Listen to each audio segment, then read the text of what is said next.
There is something surreal about the moment a military staff car pulls to the curb of a home.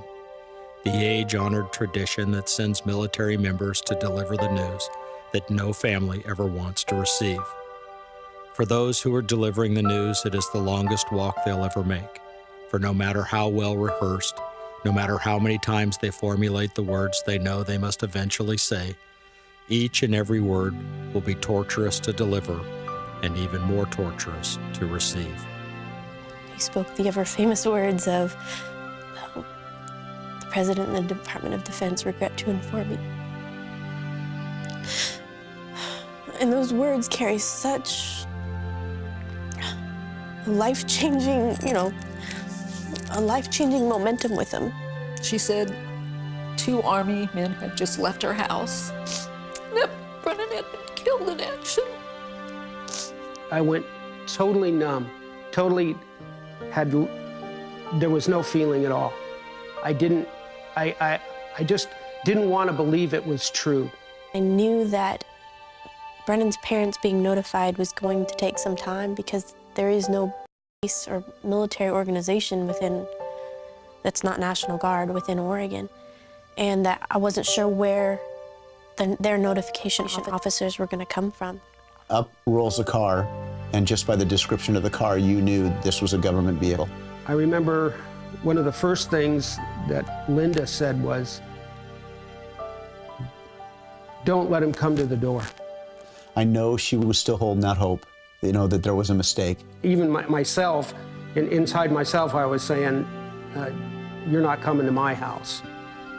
You're going to somebody else's house down the street." It was a way of holding off even for another minute or 2 minutes, the news or the reality of what had taken place. Just 17 days shy of his 27th birthday, Army Sergeant Brennan Gibson and 2 of his fellow servicemen were killed when an IED obliterated the Humvee that they were riding in. He wasn't even supposed to be going out on that mission. It was a last-minute mission. And they were kind of getting everything together, and Brennan said, "I'm going with you guys." And they said, "No, you don't need to go." And he said, "No, if my guys are going, I'm going too." He showed his care for others, even in an adverse situation, and didn't give it a second thought. Parents are not supposed to outlive their children, and the pain you see in the eyes of those that have is truly heartbreaking. In the days that follow the death of a child, there is a vacuum so great and anguish so painful, a parent struggles just to get their feet out of bed and face another day. Unless you've lost a child, and especially to war, you really don't get it. I have never experienced any kind of grief like this before than what it's like to see your child die before you do. In death, the respectful, ceremonial, and precise nature of a military funeral is a powerful statement and a living testimony to those who have lost so much. It is the reverent and moving act of respect that pays tribute to the fallen and honors the ultimate sacrifice a warrior can give. His birthday being on the 27th was just almost a calling that was the day we were going to bury him too. I thought it was kind of neat that on his 27th birthday, we would honor his and celebrate his life, as well as say goodbye or see ya. Imagine if you can, however, in the midst of such unbearable grief, in the middle of their deepest sorrow and struggling to cope with their loss, they receive word that someone's planning to picket the funeral of their son and even make their day worse. My casualty affairs officer had pulled me aside as soon as I landed, and he said, "There's a chance that there will be some protesters at Brennan's funeral." In Kansas, there is a radical and extremely misguided group of fanatics that twist a Bible full of hopes for their own demented purpose. They travel to the funerals of our war fallen, our American heroes, proselytizing their perverted and twisted truth. These protesters use the backdrop of the broken and the service of those who sacrificed everything as a platform for their message of hate. Everything I stood for, they were coming against. Everything this young man stood for and gave his life for, they mocked It was another surreal moment of who would protest a funeral. It was really upsetting to know that someone would want to come and disrupt our special time to say goodbye to our son, who was fighting so that they could have the freedom to come and picket. I knew I wasn't going to probably go out there and start busting some heads, but I was going to do everything I could to make sure that that didn't happen. And I could see across the way a few of the people with their signs, and just down the street, I heard this sound.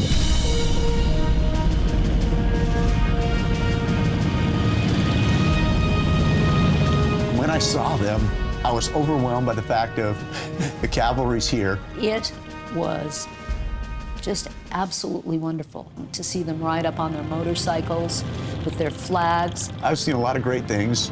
I can tell you this is right up there, because on their faces was the look of, we'll take care of you. We've got this thing covered.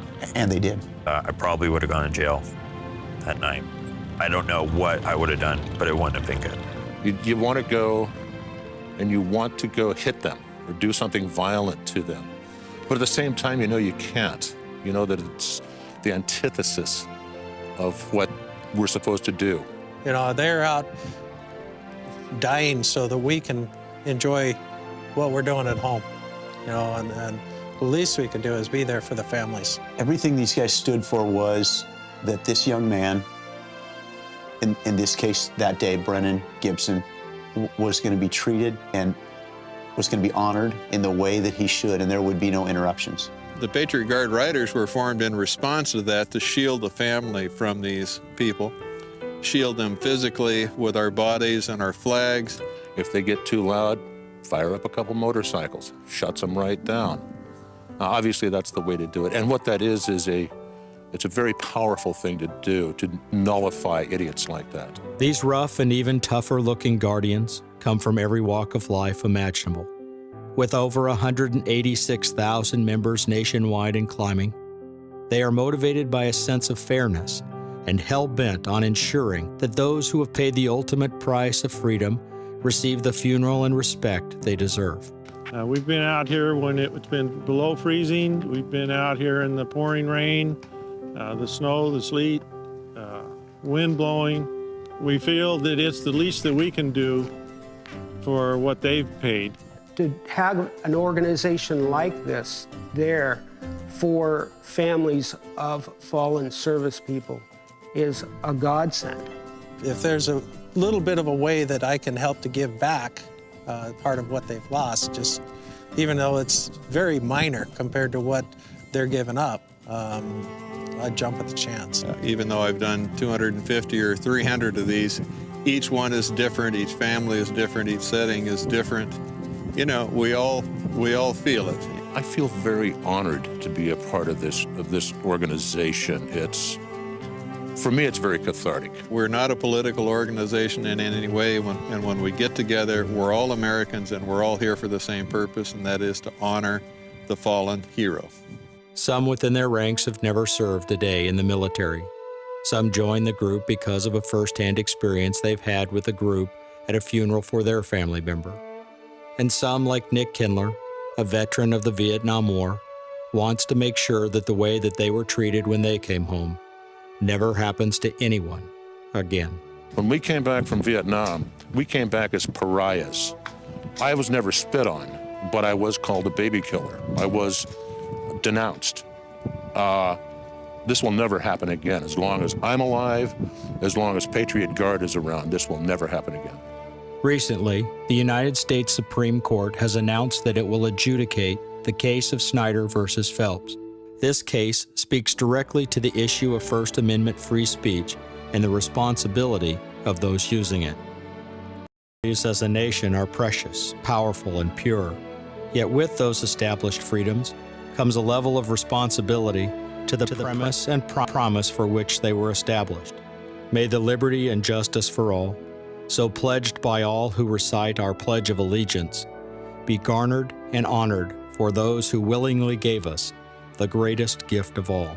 I've been on the other side of the flag line 3 times.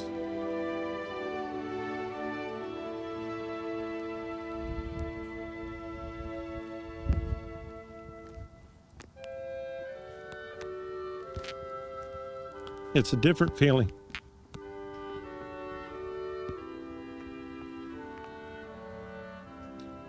And it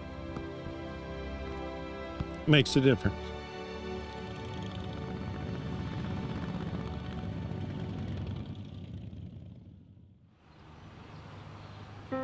There is a piece of property on a quiet ridge with a majestic view of Mount Hood and Mount St. Helens near Portland, Oregon. A strip of that ground belongs to Sergeant Brennan Gibson, interred with over 100,000 other warriors just like him. It is a national cemetery that honors and entombs the faithful and the fallen. Scripture teaches that love is never expressed with more power or clarity than when a person lays down their life for another. John and Linda, Karina and Ken see the significant difference between words like lost and given. Unanimous in their conviction that American warriors are willingly giving and surrendering their life for the lives of others. They did not lose, and no one took from them the life for which they freely gave.